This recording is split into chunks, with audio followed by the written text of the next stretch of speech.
नमस्कार, good morning, बहुत स्वागत आप सभी का। आप देख रहे हैं एबीपी न्यूज। मैं आपके साथ पूजा सचदेवा। 3 मार्च को पटना के गांधी मैदान में एक रैली हुई।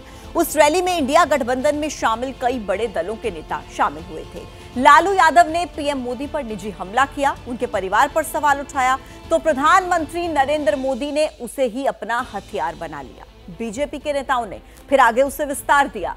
जिस बिहार से मोदी बनाम विपक्ष की लड़ाई को नया मोड़ मिला, वहां पर लोगों का मूड क्या है, इसे जानने के लिए एबीपी न्यूज और सी वोटर ने एक सर्वे किया।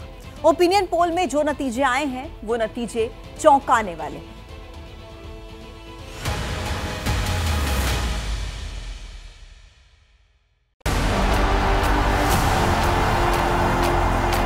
बिहार का विकास ये मोदी की गारंटी है।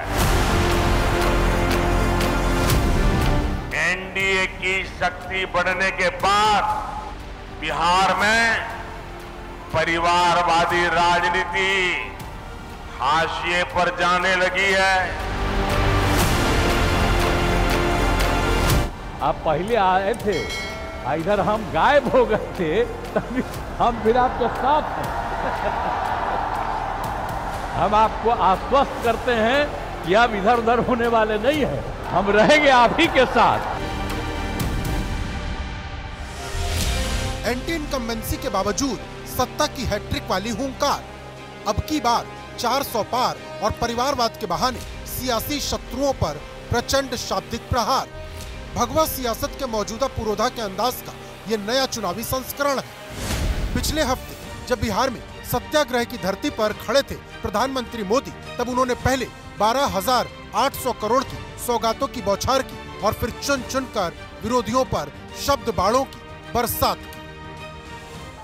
परिवारवादी राजनीति की एक और विडंबना है। मां बाप से विरासत में पार्टी और कुर्सी तो मिल जाती है, लेकिन मां बाप की सरकारों के काम का एक बार भी जिक्र करने की हिम्मत नहीं पड़ती है। ये है परिवारवादी पार्टियों की हालत। परिवार वाले जिस हथियार से प्रधानमंत्री बार बार विरोधियों पर प्रहार कर रहे हैं, वो उन्हें बिहार में मिला था। इंडिया गठबंधन की रैली में लालू यादव ने परिवार के नाम पर कुछ यूं नरेंद्र मोदी को चक्रव्यूह में खड़ा कर दिया था। ये मोदी क्या है? मोदी कोई चीज है क्या? ये नरेंद्र मोदी आजकल परिवारवाद पर हमला कर रहे हैं। अरे भाई, तुम बताओ ना कि तुमको क्यों परिवार में कोई संतान नहीं तुमको हुआ, बताओ।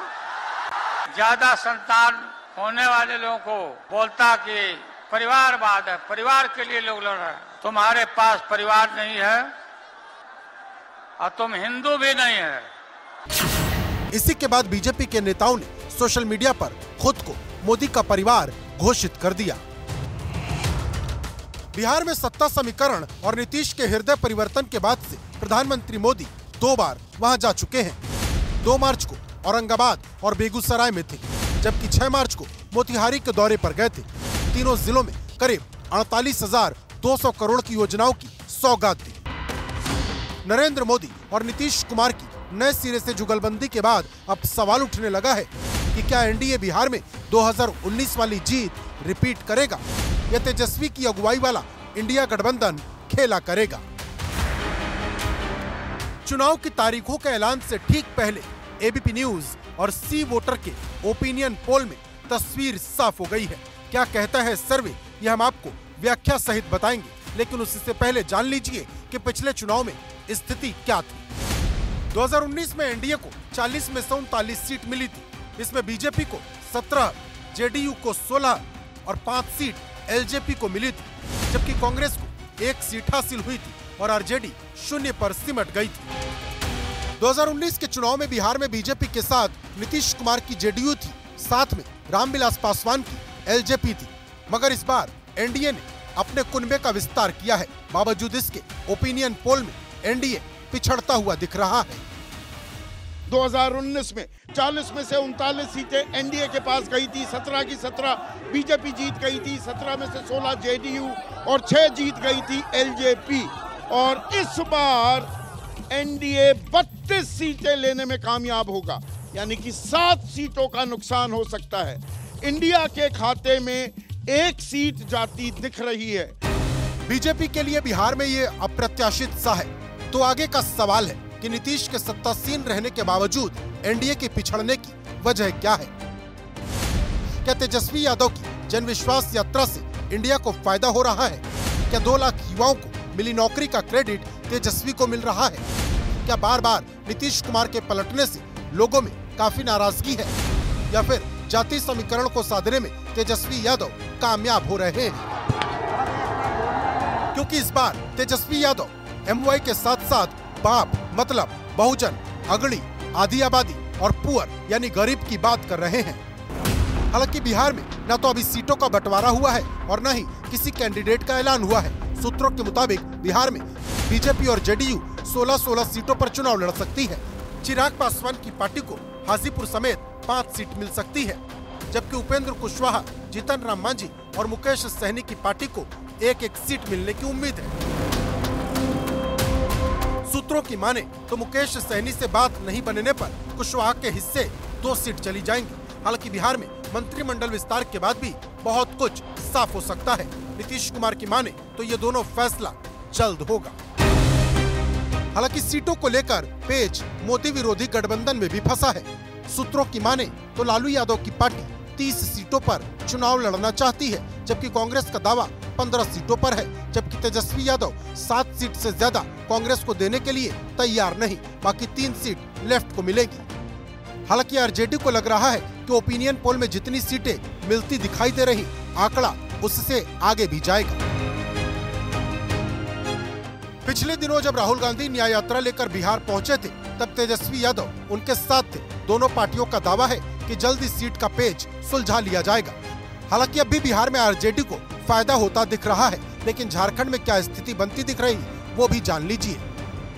14 सीटों में से देखिए 12 सीटें एनडीए के खाते में जा सकती हैं। सर्वे का कहना है, सर्वे के मुताबिक इंडिया गठबंधन को महज 2 सीटों से संतोष यहां पर करना पड़ेगा और अन्य के खाते में 1 भी सीट नहीं जा रही है। लेकिन 12 सीटें, 14 में से सीधे 12 सीटों पर एनडीए का कब्जा झारखंड में हो सकता है, यानी कि ये बड़ी जीत झारखंड में एनडीए गठबंधन दर्ज कर सकती है। झारखंड में कोई भी बदलाव नहीं दिख रहा। पिछले चुनाव में भी एनडीए को 12 और कांग्रेस जेएमएम को 2 सीट मिली थी। इस बार भी वैसा ही दिख रहा, वो भी तब जब पिछले दिनों झारखंड में जबरदस्त सियासी उथल पुथल हुई है। मुख्यमंत्री रहे हेमंत सोरेन भ्रष्टाचार के आरोप में जेल जा चुके हैं। चंपई सोरेन के हाथों में झारखंड की कमान है।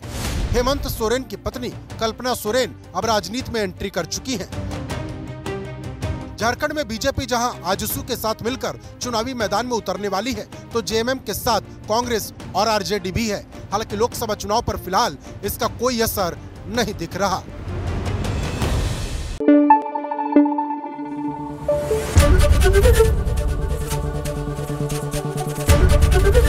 एबीपी न्यूज आपको रखे आगे।